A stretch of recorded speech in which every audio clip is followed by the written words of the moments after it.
Programa Lígia Marques, a arte de fazer o belo. Realização, Ateliê de Arte e Arquitetura Lígia Marques. Oferecimento, Giardino Bistrô Bar. Mágica do Ser, facilitadores da consciência. Rodoalto Pneus. Quiro Pilates.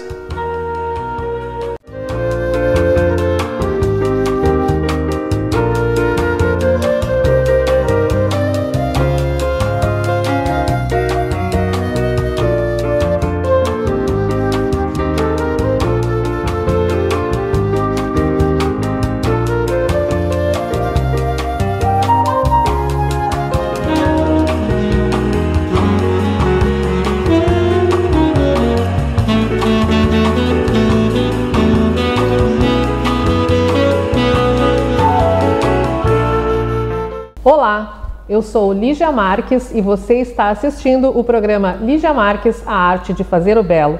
Este programa é exibido na televisão Santa Maria, canal 19 da NET. Todos os sábados às 20 horas temos um programa inédito. Ele é produzido pela SM Produtora e é uma realização do Ateliê de Arte e Arquitetura Lígia Marques, localizado no Centro Internacional de Arte e Cultura Humanista. Como eu já falei anteriormente, tenho convidado artistas jovens para fomentar essa maravilha da juventude e o que eles estão produzindo. E hoje eu convido mais uma jovem artista que se chama Hanna Rossato. Bem-vinda ao programa, Hanna. Obrigada por me receber. Hanna tem um outro sobrenome no meio, né? Dos Santos Rossato, provavelmente Hanna Rossato é o nome artístico. Hanna, você é artista visual, tem bacharelado em desenho e plástica pela UFSM e escritora também, recentemente com um livro publicado e lançado na 49ª Feira do Livro de Santa Maria, que eu pude ter o prazer, né, de conhecer tua publicação, tua obra literária, que se chama O Oráculo de Vassilissa. Muito bonitinho, olhei a obra e senti vontade de conversar contigo para nós aprofundarmos mais sobre o nascimento dessa obra. A tua monografia, por exemplo, denominada A Bela Vassilissa, as simbologias arquetípicas do feminino no conto de fada enquanto potência na pintura, em 2021, achei muito interessante o nome, o tema da monografia. Conta então para mim e para o nosso público como é que nasceu esse tema que te inspirou a produzir o livro, o Oráculo, e as pinturas. Ela tem pinturas junto com essa obra. Bem, a palavra ela sempre esteve presente no meu processo criativo, ela sempre foi um gatilho, um dos principais gatilhos para a minha criação. Então, durante o curso de artes visuais e o desenvolvimento da pesquisa, fez sentido a mescla das minhas leituras pessoais como uma fonte de inspiração para o meu processo criativo. Então, assim, eu sempre cresci, eu nasci imersa nos livros da minha mãe, que enquanto ela fazia formação de psicanálise, ela tinha uma bibliografia muito grande desses autores, assim, da psicologia, história das mulheres e temas nessa temática, assim. Então, foi algo muito natural do meu crescimento, esse contexto dos símbolos, dos mitos e dos sonhos. Que interessante, tu é filha única? Não, eu tenho um irmão. Tem um irmão? Um irmão mais velho. Então, como mulher, tu é a única, né? Eu até tenho a obra aqui, depois nós vamos conhecer também outras, as cartas, né, que achei bacana. Essa aqui é o Oráculo de Vassilissa, a jornada simbólica do feminino. Então, essa obra literária, ela combina a arte a conceitos de psicologia analítica. Agora estou entendendo o porquê, né? A mãe dela, o pai dela é psicopedagogo, né? Então tem filósofo, tem uma reunião de soma aí, de influências, digamos assim, que também pode estar no espírito dela, né? Então, como é que foi construído os símbolos como linguagem na pintura que depois tu aplica nas cartas do oráculo? Depois nós vamos explicar, né? São tudo pinturas da Hanna. Então, primeiramente, assim, eu mergulhei nos livros, que é algo que eu sou mais familiarizada. Então, eu mergulhei nos livros, nas abordagens das autoras que eu tinha delimitado, assim, para minha pesquisa. Mas como o Oráculo de Vassalissa, ele trata de um conto de fada que é de origem russa, em que o objetivo dele, metaforicamente, seria o resgate da intuição como iniciação, eu, em um segundo momento, eu optei por me afastar um pouco do lado intelectual e tentar trazer para a pintura, traduzir para a pintura essa percepção mais subjetiva da atmosfera e da essência desse conto para mim. Sim. Então eu fiz isso através das cores, das texturas, do explorar assim a perspectiva do arquétipo do feminino na personificação da Vassalissa, da imagem da Vassalissa enquanto mulher, menina. E foi isso, assim. E todas as imagens, então, saíam do teu íntimo, isso, né? E do teu imaginário, no caso, né? Como é que ela imaginava as cores, as formas, e tu ia... Do instinto, assim, intuitivo, assim, daquela jornada minha, junto com a da Vassalissa. Sim, e tu ia plasmando na tela, né? Então, a Vassalissa existe, é uma história de um conto de fadas. E essa história a gente encontra nas cartas e no livro. Isso. Que legal. Tá, então assim, estou começando a entender, né? A próxima pergunta é sobre os textos, né? Como é que eles foram sendo construídos? Eu falo dos textos aqui do livro, do Oráculo, e dos temas e simultaneamente as pinturas. E se tu usou alguns autores como suporte técnico, quais foram eles? Então, o processo das pinturas, eles aconteceram posteriormente o escrito das pinturas, eles aconteceram posteriormente ao finalizar todas elas. Então, depois da pesquisa, eu percebi que seria interessante fazer com que essa pesquisa se tornasse interativa para que mais pessoas pudessem desfrutar dessa jornada, sabe, de autoconhecimento, assim como eu fiz durante esse trabalho, essa trajetória artística. Então, posteriormente a essas pinturas, eu escrevi e usei como base autoras junguianas, a Mary Louise von Franz, a Clarissa Piccola Stess, que fizeram uma abordagem da psicanalítica do conto, mas sempre tendo em mente de que a minha abordagem era da arte, eu queria fazer essa interpretação mais subjetiva. Que bacana! Então tu pegava os textos dela, ia compreendendo e fazia a relação com a pintura, encontrava a relação do texto com as pinturas que tu já tinha feito. Mas sem me limitar muito a eles também, eu buscava criar novas interpretações. Mas tu já tinha lido antes também elas, antes de pintar esses textos? Já fazia parte, já eram autoras que eu conhecia faz um tempo. Assim, entendi. E também achei muito interessante que foi um trabalho interior, foi uma busca tua, muito bacana, muito bacana. Eu acho que desde sempre, assim, que eu vi a arte, como ela faz parte da minha alfabetização e tudo, eu sinto que eu sempre vi a arte como uma forma de mergulho interior, assim, de autoconhecimento. Então fazia sentido. Porque é bacana o artista estar aberto a essa proposta, né, de querer se conhecer também através da sua arte, daquilo que ele pinta. Acho que nem todos estão e nem todos acreditam. Eu acho que é uma troca, assim, por exemplo, a gente aprende com a nossa arte ela não é, a gente não é sem a nossa arte não é sem a gente. E a gente faz evolução também na própria arte, né? É bem bacana isso. Bom, tens que conhecer meu ateliê lá, que eu tenho as minhas pinturas desde os 17 anos de idade. Eu lembro a minha primeira com 8 anos e tem esse processo de evolução. E é bacana a gente guardar e olhar, interessante se ver também, né? De como tu era quando tu começou. Exatamente. Bom, e vamos falar um pouco sobre Carl Gustav Jung, que foi um psiquiatra e psicoterapeuta suíço. Ele viveu entre 1875 e 1961, responsável por fundar a psicologia analítica, que ela já falou, que se baseou nesse trabalho. E ele possui várias bibliografias, eu já inclusive estudei também para algumas pesquisas minhas. Por exemplo, as bibliografias dele: O Homem e Seus Símbolos, Os Arquétipos e o Inconsciente Coletivo, o poder dos arquétipos. Provavelmente tu usou elas também para tua pesquisa.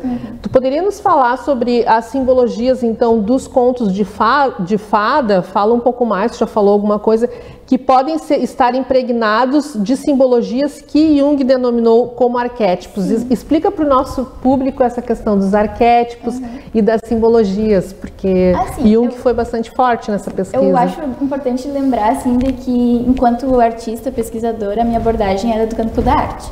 Mas a minha compreensão a partir dessas autoras que eu estudei, né, no caso a Mary-Louise von Franz, que foi uma das discípulas de Jung, ela era uma das mais novas, acho que ela com 18 anos conheceu ele e aprendeu com ele.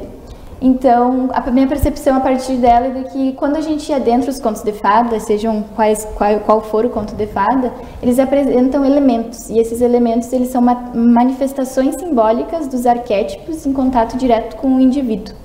Então, isso seria... É um pouquinho complexo. Dá um exemplo. Acho mais fácil dando um exemplo.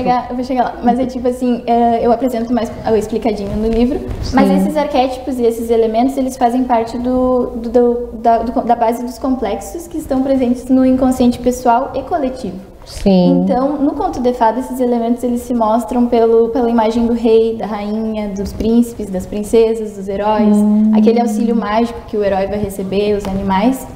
E essas autoras, elas fazem essa relação de que esses elementos do conto de fada estão presentes no inconsciente pessoal, que seria o ego, a persona, a sombra, o si mesmo. Então, nas pinturas eu sempre tinha em mente essa troca, assim, essa metáfora, entende? De buscar essa atmosfera de que a bruxa às vezes é a sombra, o lado negativo, ou o lado mais sombrio, digamos assim. Entendi. Mas nem sempre literal. Nem sempre, por exemplo, a figura da princesa vai ser o feminino, nem sempre o masculino vai ser, entende? E um lado positivo, a bruxa lembra as trevas, e um lado de luz seria o quê? Qual arquétipo? Eu acho que seria o si mesmo, seria a totalidade, o rei. Na maioria das vezes não significa que seja em todos os contos. Sim. Mas seria a totalidade, que seria o ser humano pelo poder, pela presença, pelas seria atividades. Seria um equilíbrio, assim, um arquétipo assim mais centrado. E o sol também é um arquétipo? Os arquétipos, eles são sempre pessoas muito antigas. Isso, são ancestrais, são né? muito antigas, pré-existentes, assim, são imagens primordiais que elas fazem parte do inconsciente coletivo.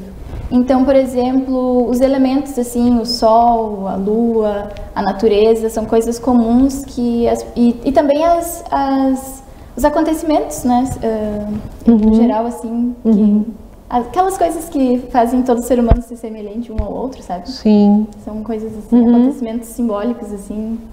Sim, realmente essas simbologias ancestrais nós carregamos, e inclusive tem muitos trabalhos, às vezes psicoterapêuticos, que fazem a gente enxergar se uma dessas nos atrapalha na nossa vida. Assim, predisposições inerentes a nós mesmos, assim, que a gente às vezes nem conhece conscientemente, mas elas já estão incrustadas, conduzem a nosso modo de ser no mundo. Por isso que é inconsciente, e por isso também que a gente tem que retomar essa consciência, né? Que também tem trabalhos hoje trazendo o ser humano à consciência para ele tomar posse daquilo que ele é verdadeiramente, né? E não seguir os arquétipos, no caso, né? Seguir a sua própria natureza. O seu próprio si mesmo, assim. Seu próprio si mesmo. Interior. Que bacana.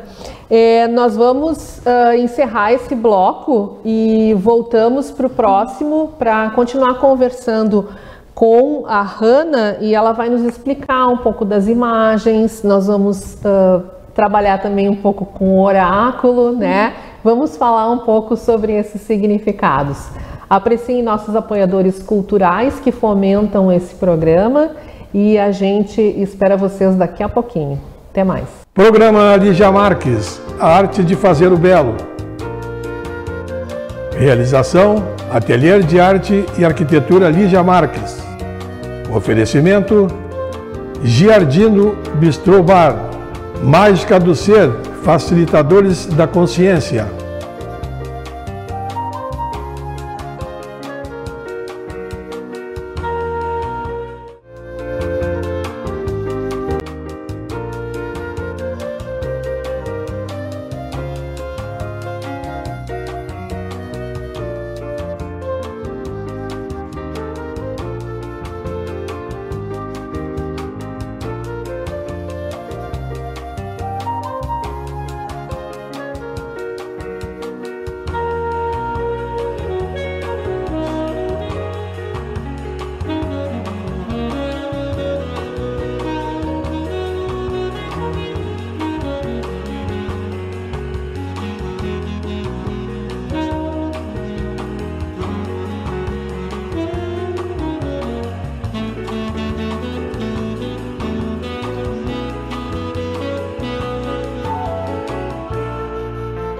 Programa.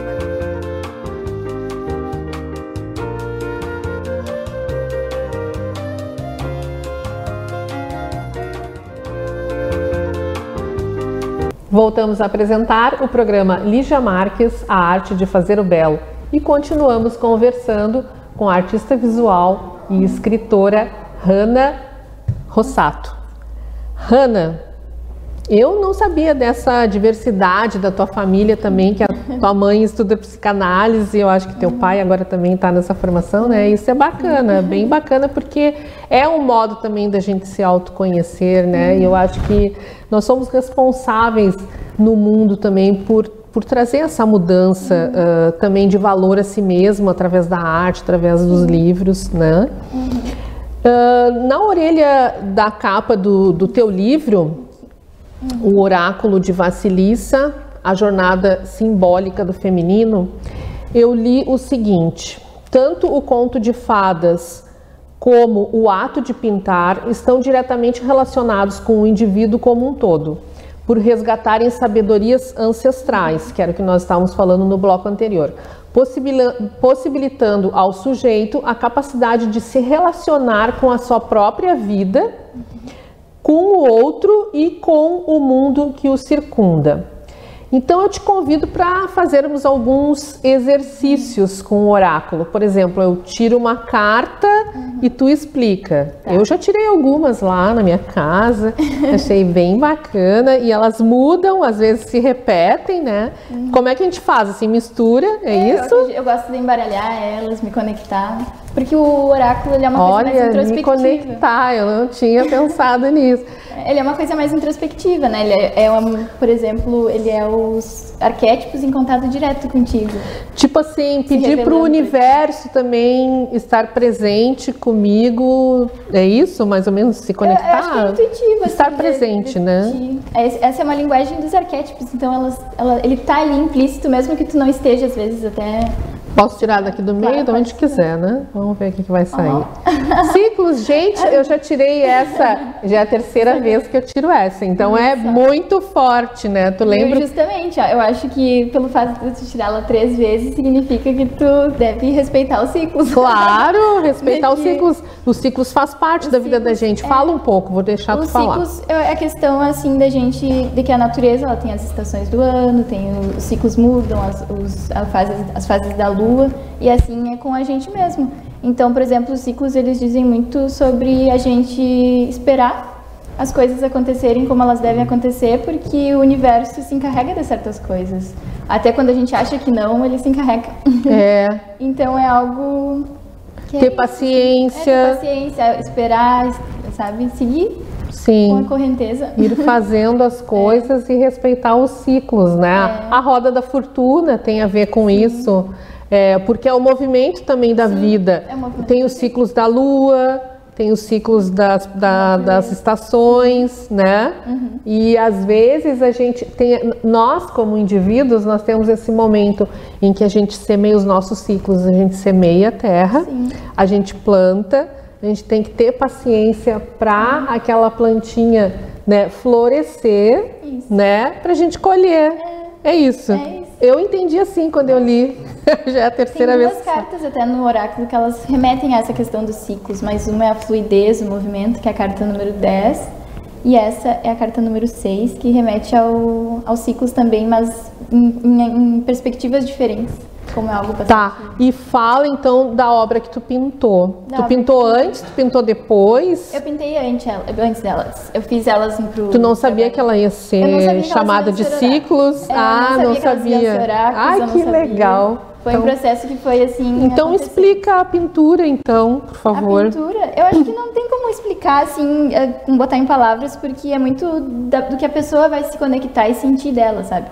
Mas eu enxergo o círculo, que também representa os ciclos, né, os olhos ali, os olhos, as sementes. Eu uso muito a questão dos olhos como essa questão assim de adentrar o conto de fada e a pintura e o conto de fada remeterem a algo além do que os olhos podem ver, sabe? Ela faz meio que essa ponte entre o consciente e o inconsciente. O obscuro, o que a gente não vê. As nossas águas profundas e o nosso mundo externo, mundo interno e interno. Que legal. E tem duas pessoas e tem Sol e Lua ali. O Elas que é ali? Seriam duas vassiliças. Duas vassiliças, não são pessoas, são fadas. Todas as cartas do oráculo, elas representam a vassiliça. A vassiliça. Em algum estágio do seu que processo. É uma fada? Eu não entendo nada desse negócio. Não, a vassiliça é uma menina. É uma menina. Dentro do conto de fada, que ela é, em outras palavras, o conto ele pode ser traduzido na nossa cultura como o conto de Cinderela. Ah, tá. Então, só que como ele é um conto de fada russo, porque ele apresenta mais elementos, eu achei ele mais interessante trazer ele para a materialidade da gente. E é a vassiliça que vive, que escreve esses contos, ou que vive, porque eu vejo que ela tem uma boneca também que ela carrega. A vassiliça é um conto de fada de uma menina que jovem perdeu a sua mãe e ela ganha esse amuleto que é uma boneca, que o amuleto representa a sua intuição. Então ela passa por uma jornada e tudo que ela percorre, aquela boneca sussurra para ela informações para ela escolher, fazer a escolha certa. Isso. E esse conto, esse oráculo, ele é como se ele fosse a nossa boneca, nos dando esse auxílio mágico pra gente conseguir viver a nossa vida. Por isso que quando eu li, né, que tem aqui esse termo boneca, ela fala com a boneca e a boneca diz, ela ouve a boneca, que ela tá ouvindo o íntimo dela, a intuição dela. Que bacana! E tem alguma carta que é preferida tua ou algumas que tu queira nos mostrar? Bem, eu penso assim, que assim como nós somos cíclicas, como eu sou cíclica, nós somos cíclicas, a minha conexão com cada uma das cartas também é. E isso varia, assim, de tempos em tempos, eu vou e volto nas indas e vindas. Mas eu sinto que tem uma que nessas indas e vindas sempre volto a ela. Assim como tu tirou várias vezes os ciclos, eu sinto que a número 7, aqui a número 7, que é a contemplação, é uma pintura que eu gosto muito. Ela, visualmente, assim, fazer ela me preencheu bastante. Eu gosto das cores, das texturas. E também a energia que ela transmite, que é algo que eu sinto que constantemente eu acabo querendo trazer para minha vida, que é a contemplação, a plenitude, assim, a organização do meu ser. Sim, a contemplação é uma coisa muito positiva, porque nós darmos esse tempo é um modo de meditar, inclusive eu já falei em alguma entrevista aqui, né? A contemplação é um bem-estar gostoso, né? E eu posso te perguntar por que tem a caveira aqui? A caveira, sim, o conto de Vassiliça, ele é eu explico melhor no livro, mas ele é uma jornada, a jornada, por exemplo, da gente com a nossa luz vida. Luz e sombra. Essa constante, assim, da vida, da morte da vida, de que ciclos terminam, ciclos acabam, ciclos recomeçam.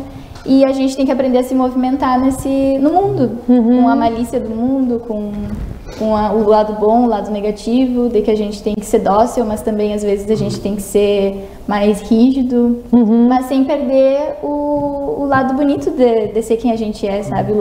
A nossa criança interior, sem perder esse contato. Tu poderia dizer que através da contemplação o sujeito olha para dentro de si? Essa é uma das etapas. Todas as etapas fazem parte de nós mesmos.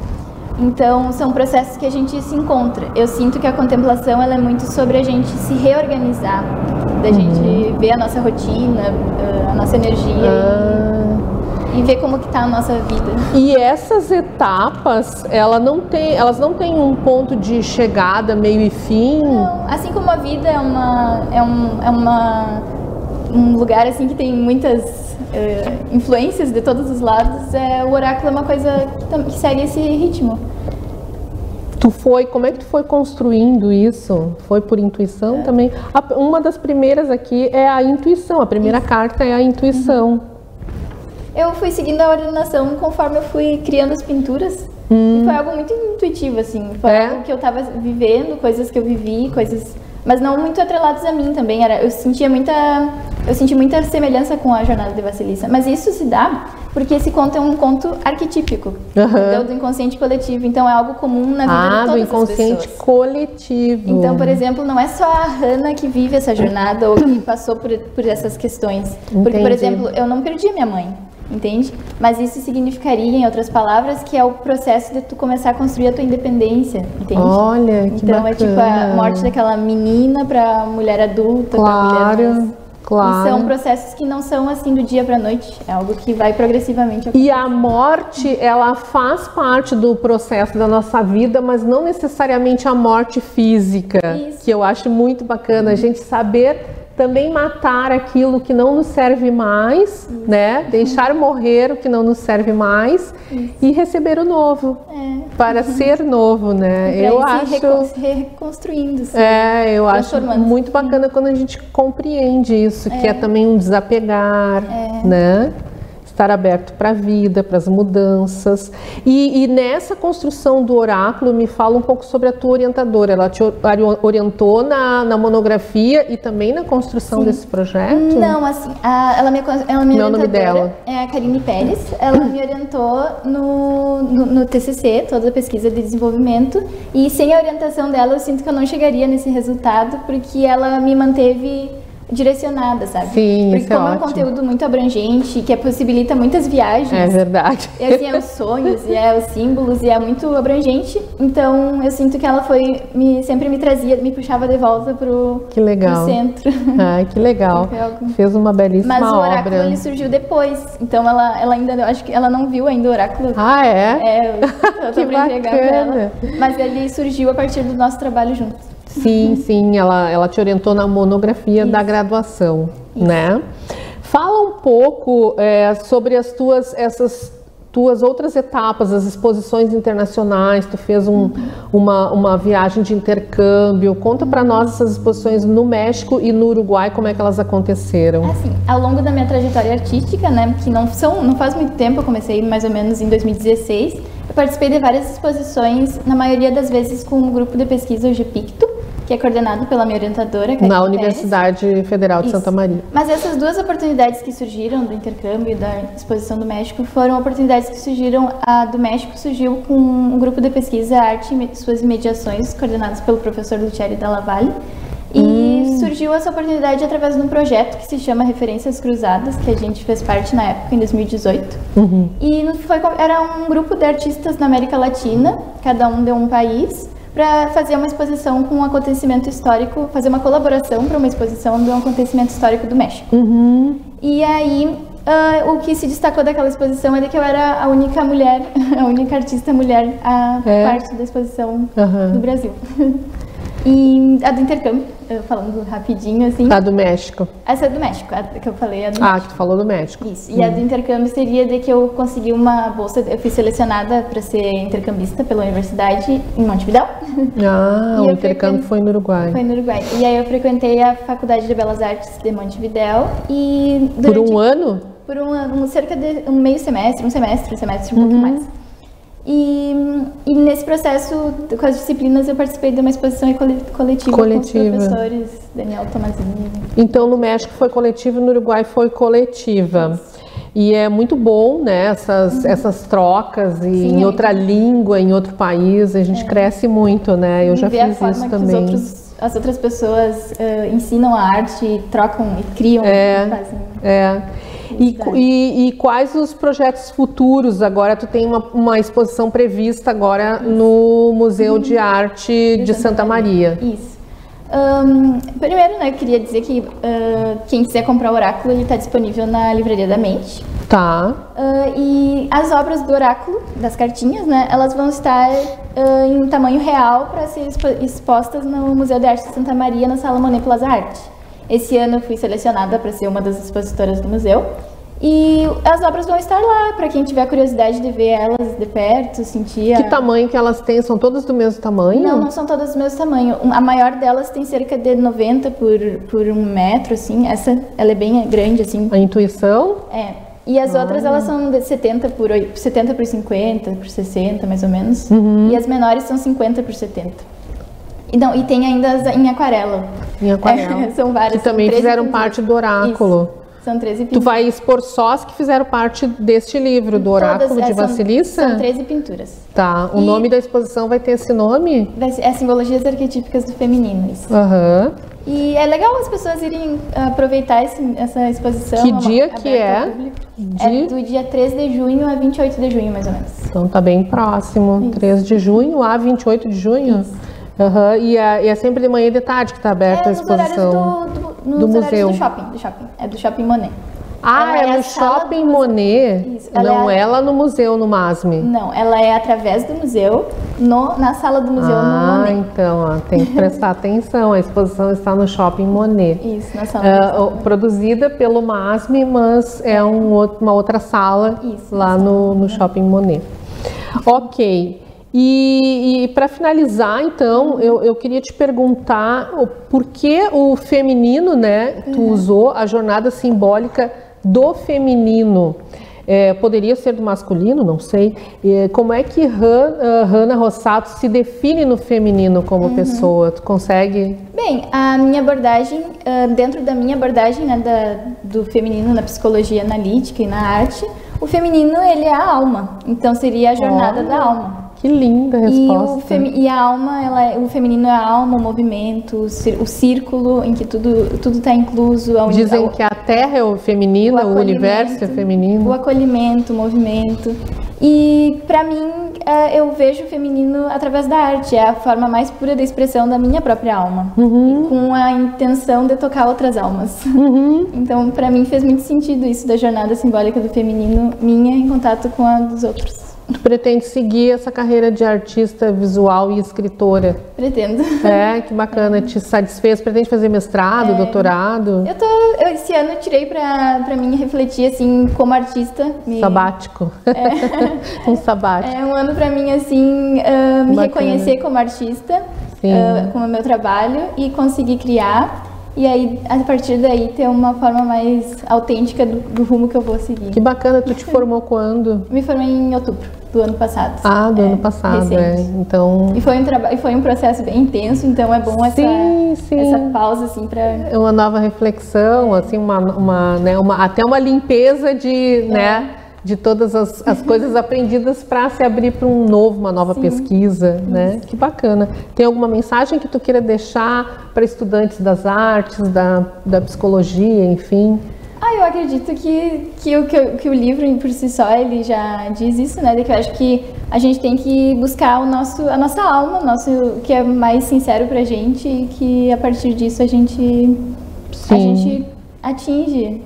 Esse coração tu também fez. Sim, esse pintou.